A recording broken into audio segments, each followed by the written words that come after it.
പാഠം 8 കൃഷിമാഷ്. എൻ്റെ മരം.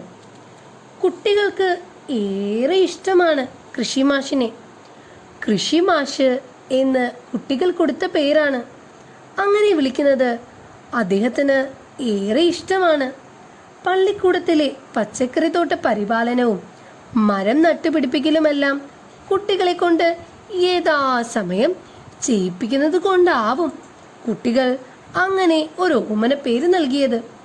അന്ന് അദ്ദേഹം ക്ലാസ്സിൽ പഠിപ്പിക്കുന്നത് മരത്തെക്കുറിച്ചാണെന്ന് തലേന്ന് പറഞ്ഞിരുന്നു. കുട്ടികൾ ക്ലാസ് കേൾക്കാൻ കൗതുകത്തോടെയിരുന്നു. മാഷ് ക്ലാസ്സിൽ വന്നു. കുട്ടികൾ അഭിവാദ്യം ചെയ്തു. കുശലങ്ങൾക്ക് ശേഷം മാഷ് ബോർഡിൽ എൻ്റെ മരം എഴുതി. കുട്ടികൾ ആ വാക്ക് ചുണ്ടിൽ ടോമനിച്ചു. മാഷ് പറഞ്ഞു തുടങ്ങിയത് പഴയൊരു കഥയായിരുന്നു. അക്ബർ ചക്രവർത്തി നാടു ഭരിക്കുന്ന കാലം. വേഷം മാറി ഒരു ദിവസം നാടു കാണാൻ ഗ്രാമത്തിലെത്തിയ അദ്ദേഹം ഗ്രാമത്തിലെ ഒരു പെരുവഴിയിലൂടെ ചക്രവർത്തി നടന്നു. സായാഹ്നമായി. പെരുവഴിയുടെ ഓരത്തിരുന്ന് ഒരു പടുവൃദ്ധൻ ഒരു മരത്തിന്റെ തൈ നടുന്നത് ചക്രവർത്തി ശ്രദ്ധിച്ചു. നിങ്ങൾ എന്താണ് ചെയ്യുന്നത്? ഈ മരം നട്ടാൽ ഇതിന്റെ ഫലം നിങ്ങൾക്ക് കിട്ടുമോ? വൃദ്ധൻ മുഖമുയർത്തി പതുക്കെ പറഞ്ഞു. ഹേ വഴിയാത്രക്കാരാ, നിങ്ങൾ ഉദ്ദേശിച്ചതും മനസ്സിലായി. ഈ തൈ വളരുമ്പോഴേക്കും ഞാൻ മരിച്ചു പോകുമെന്നല്ലേ? ശരിയാണ്. എന്നാൽ നമ്മൾ അനുഭവിക്കുന്നതെല്ലാം നാം വച്ചുണ്ടാക്കിയ മരങ്ങളിൽ നിന്നും ചെടികളിൽ നിന്നും അല്ലല്ലോ. നമ്മുടെ പൂർവികർ ചെയ്ത പുണ്യം നമ്മൾ ഉപയോഗിക്കുന്നു. അതുപോലെ ഞാനും എൻ്റെ കർമ്മം ചെയ്യുന്നു. അക്ബർ ചക്രവർത്തി തന്റെ രാജ്യത്തെ ഏറ്റവും നല്ല പ്രജയ്ക്കുള്ള സമ്മാനം ഈ വൃദ്ധനാണ് ആ വർഷം നൽകിയത്. കഥ എല്ലാവർക്കും ഇഷ്ടമായോ? കൃഷിമാഷ് ചോദിച്ചു. കുട്ടികൾ ഇഷ്ടമായി ഇഷ്ടമായി എന്നുറക്കെ പറഞ്ഞു. ഇനി മറ്റൊരു സംഭവം കേട്ടുകൊള്ളൂ. ജോധ്പൂരിലെ രാജാവായിരുന്നു അഭയ സിംഗ്. അദ്ദേഹം വലിയൊരു കൊട്ടാരം പണിയാൻ തീരുമാനിച്ചു. കൊട്ടാരത്തിന് വേണ്ട ചുടുകട്ടകൾ ഉണ്ടാക്കണം. ചുടുകട്ടയുണ്ടാക്കാൻ വിറകിനായി മരം വേണം. അതിന് അദ്ദേഹം മന്ത്രിയെ ചുമതലപ്പെടുത്തി. മന്ത്രിയുടെ അന്വേഷണത്തിൽ ബിഷ്ണോയി ഗ്രാമത്തിൽ ധാരാളം മരങ്ങളുണ്ടെന്നറിഞ്ഞു. എന്നാൽ അദ്ദേഹം ഒന്നുകൂടി അറിഞ്ഞു. ആ മരങ്ങളെല്ലാം ബിഷ്ണോയി ഗ്രാമവാസികൾ നട്ടുവളർത്തിയതാണ്. രാജാവിന്റെ ആജ്ഞ ധിക്കരിച്ചാൽ മരണം ഉറപ്പ്. മന്ത്രിയും മരം വെട്ടുകാരും ബിഷ്ണോയി ഗ്രാമത്തിലേക്ക് തിരിച്ചു. ബിഷ്ണോയി ഗ്രാമത്തിൽ മരം വെച്ച് പിടിപ്പിച്ചിരുന്നതിന് നേതൃത്വം കൊടുത്ത ആളാണ് അമൃത ദേവി, 3 കുട്ടികളുടെ അമ്മ.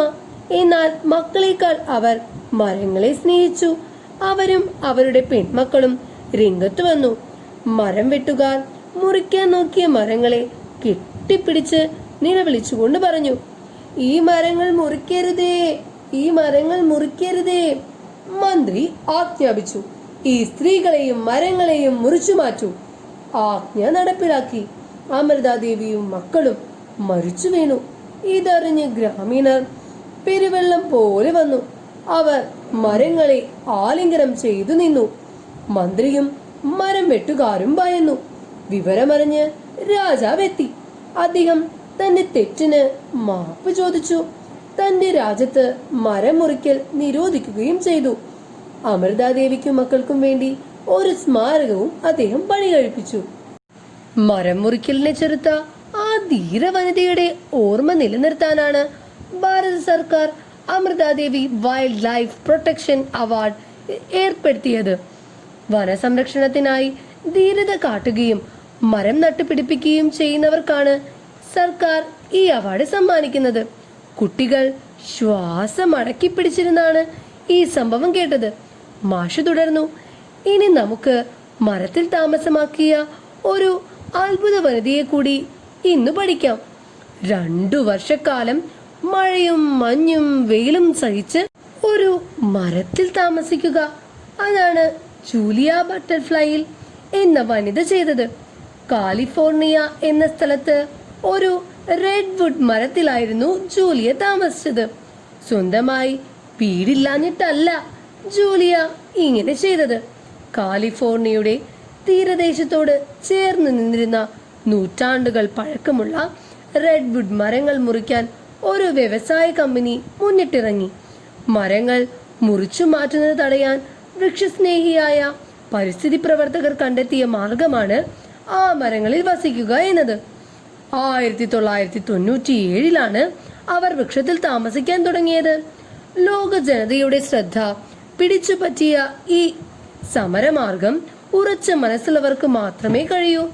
മരങ്ങൾ മുറിച്ചു മാറ്റുന്നതിനെതിരെ പ്രക്ഷോഭം ശക്തമായി. അവസാനം 1999 ഡിസംബറിൽ സർക്കാർ മരങ്ങൾ മുറിക്കില്ലെന്നും അവ സംരക്ഷിക്കുമെന്നും ഉടമ്പടി ഉണ്ടാക്കി. അങ്ങനെയാണ് മരവാസം ഉപേക്ഷിച്ച് ജൂലിയ പരിസ്ഥിതി പ്രവർത്തനത്തിന്റെ ശക്തി തെളിയിച്ചത്.